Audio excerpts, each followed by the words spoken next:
Nous avons vu jusqu'à maintenant comment déclarer, initialiser, puis comment affecter une variable. Intéressons-nous ici à comment afficher la valeur d'une variable et puis aussi à comment la lire depuis le clavier. Commençons par l'affichage. Si l'on regarde le programme d'exemple simple suivant, une ligne d'affichage est par exemple une ligne telle qu'on la trouve ici. Regardons cette ligne d'un peu plus près. Cette ligne commence par le mot réservé cout, qui est une variable qui représente dans le programme ce que l'on appelle techniquement le flow de sortie standard, c'est-à-dire en général le terminal. Ensuite, on retrouve ici plusieurs sections d'affichage. Il faut chaque fois les regrouper comme ceci avec le signe double chevron qui représente le fait que l'on veuille afficher quelque chose. D'un point de vue mémotechnique, si vous voulez, ça représente le sens dans lequel va circuler l'information. L'information va aller de ce qui suit vers cout. Cela devrait vous permettre de vous souvenir plus facilement dans quel sens écrire ces signes. Donc derrière ce signe qui veut dire affiche, on trouve différentes valeurs possibles d'affichage. Une valeur ici, ce qu'on appelle littérale, qui donc entre ces doubles quotes, ces guillemets doubles, va écrire exactement la phrase telle qu'elle. Ensuite, nous avons ici l'écriture d'une variable. N représente ici la valeur de la variable stockée en mémoire sous le nom de n. Donc, on affichera ici la valeur contenue par la variable n. Attention à ne pas confondre avec double quote n double quote qui veut dire afficher la lettre n, le mot n. Ensuite, on aura ici l'écriture du point en tant que tel, en tant que chaîne de caractères. Enfin, ici, tout à la fin, nous avons le mot réservé endl qui veut dire end of line et qui permet de passer à la ligne suivante, d'afficher un saut de ligne. L'affichage de la variable n est en fait un cas particulier d'une expression plus complexe. On peut en fait utiliser n'importe quelle expression au sens C++ dans cout. On peut par exemple ici afficher 2 fois n.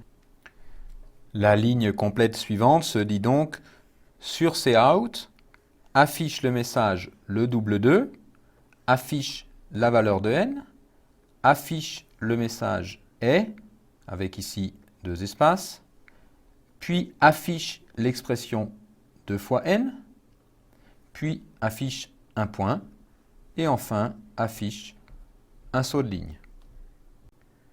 Cout et endl s'appellent en fait std:2.2.cout et std:2.2.endl. On peut les écrire simplement cout et endl parce qu'au début du programme, on a mis l'instruction using namespace std, ce qui permet d'éviter d'avoir à chaque fois écrire std : devant les mots réservés qui sont dans ce qu'on appelle le namespace de la bibliothèque standard, le namespace std.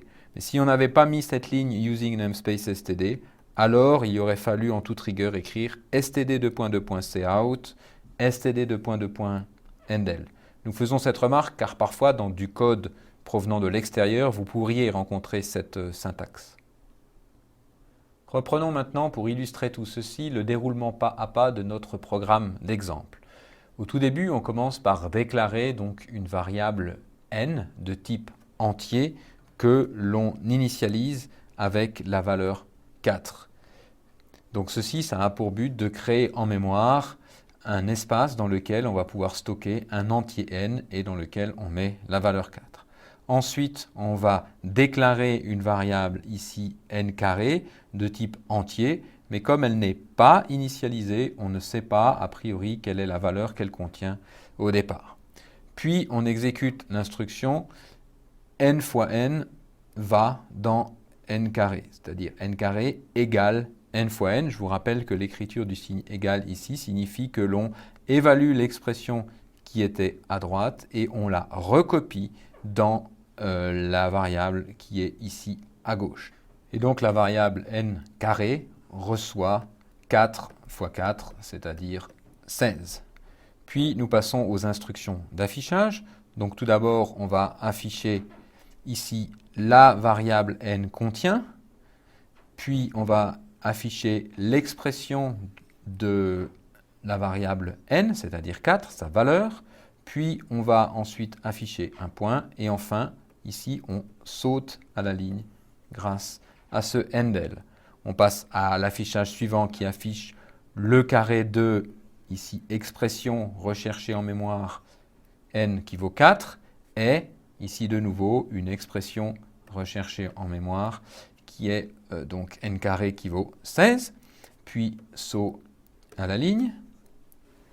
Et enfin, on affiche le dernier message, le double de n est. Notez bien ici que n est une lettre comprise dans le message, elle va s'afficher telle qu'elle. C'est le mot, la lettre n qui va s'afficher ici et non pas une expression comme on avait pu l'avoir sur la ligne précédente ou comme on peut en avoir une ici. Donc le double de n est, puis affichage de l'expression 2 fois n, donc on va chercher ici la valeur de n4, 2 fois 4, qui bien sûr va s'évaluer donc à 8 pour nous afficher ici 8. Enfin, affichage du point en tant que lettre, le message point, et affichage du retour à la ligne. Une question maintenant, regardez le code suivant et dites-nous qu'est-ce qu'il affiche. La réponse détaillée pas à pas. Tout d'abord, on commence par déclarer une variable de nom A de type entier et qu'on initialise avec la valeur 2. Puis, on déclare une variable B de type entier qu'on initialise avec la valeur 1.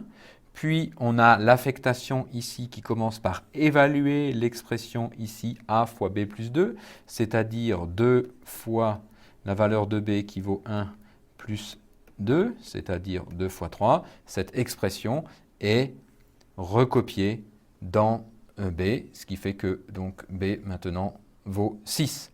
Puis enfin, on affiche ici la valeur de A, virgule, la valeur de B. Autre question, qu'affiche ce programme?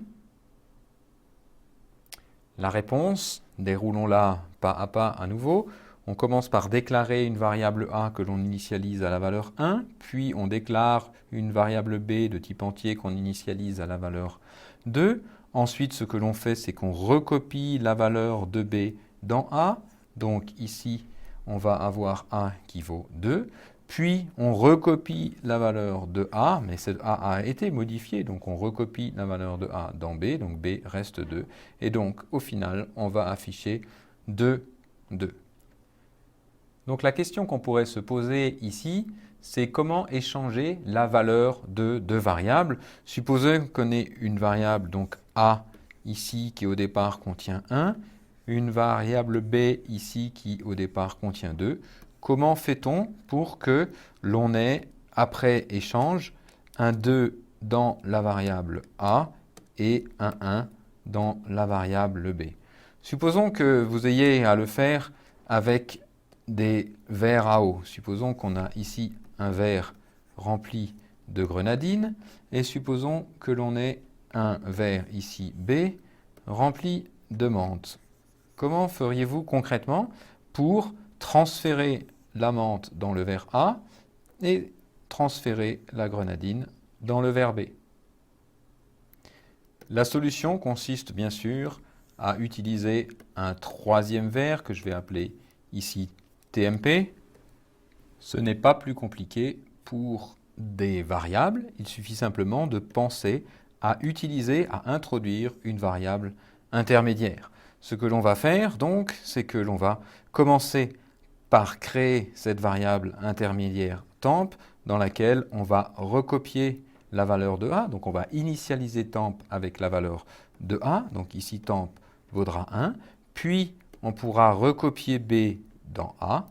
Puis enfin, on pourra recopier la valeur de temp dans B. Passons maintenant à la lecture de valeurs de variables depuis le clavier. Revenons à notre programme d'exemple et supposons que l'on ne veuille pas calculer que pour la valeur de 4 le carré de n, mais que l'on veuille ici pouvoir entrer depuis le clavier la valeur de n en la demandant à l'utilisateur. Comment ferait-on ça?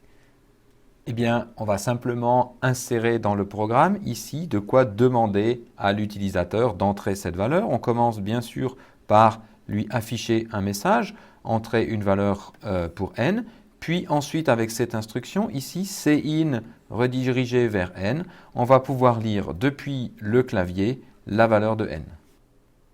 La lecture d'une variable au clavier se fait donc grâce à l'instruction cin. Cin ici veut dire le flow d'entrée standard, in comme input, c'est-à-dire concrètement ça va représenter la lecture au clavier. Puis on retrouve ici un signe similaire à celui qu'on avait utilisé pour l'affichage, mais dirigé dans l'autre sens. L'information ici va du clavier vers votre variable n, si ça peut vous aider à vous souvenir donc de la façon d'écrire ce symbole. Et enfin, derrière, ici, on va avoir le nom d'une variable dans lequel on va stocker la valeur qui sera lue au clavier. Donc cin représente donc dans la mémoire, dans le programme de l'ordinateur, le clavier. Le symbole ici représente le fait que l'on aille de cin vers la mémoire, le sens de lecture, et puis ensuite ici le nom de la variable. Attention, il faut bien comprendre que ce qui suit le signe de lecture ici, c'est bien le nom d'une variable. Ça ne peut pas être un message ou quoi que ce soit d'autre. Ceci est absolument interdit. Si vous voulez afficher quelque chose, vous devez utiliser l'instruction cout. Vous commencez par afficher un message, éventuellement vous affichez un retour à la ligne, c'est optionnel. Puis ensuite, dans une seconde instruction, vous allez lire depuis le clavier dans la variable n. Le message s'affiche bien, non pas sur le clavier, mais s'affiche bien sur le terminal cout. Et l'instruction de lecture est bien la ligne qui contient le cin ici. À signaler toutefois que vous pouvez lire plusieurs variables à la suite, les unes derrière les autres. Il faut simplement à chaque fois rajouter le signe de lecture. Ici, ça veut dire depuis cin, lis n1, puis lis n2, puis lis n3. Personnellement, je vous encourage plutôt à l'écrire en plusieurs lignes séparées, donc à écrire lecture depuis cin dans n1, puis lecture depuis cin dans n2, puis lecture depuis cin dans n3. C'est peut-être un petit peu plus fastidieux, mais je crois que dans une première approche, c'est quand même beaucoup plus clair. Regardons alors maintenant concrètement notre exemple se dérouler pas à pas. On a donc déclaré au départ la variable n, puis on affiche la question, entrer une valeur pour n, ce qui aura donc pour conséquence d'afficher ce message, puis on va lire au clavier. Donc supposons ici que l'utilisateur tape la valeur 2, cette instruction ici cin dans n va faire que le 2 qui a été saisi au clavier va aller dans la variable n ici. Et donc la variable n, une fois cette instruction exécutée à ce stade-là, contiendra la valeur qu'on a lue au clavier. Et ensuite, la suite du programme se déroule exactement de la même façon que précédemment. On déclare par exemple la variable n carré. Ensuite, on calcule le carré de n fois n et on l'affecte à la variable n carré. Puis on commence les affichages en commençant par l'affichage de la variable n contient affichage de la valeur de n. Pour donc ce message, la variable n contient 2 et on continuerait donc le programme de la même façon que précédemment.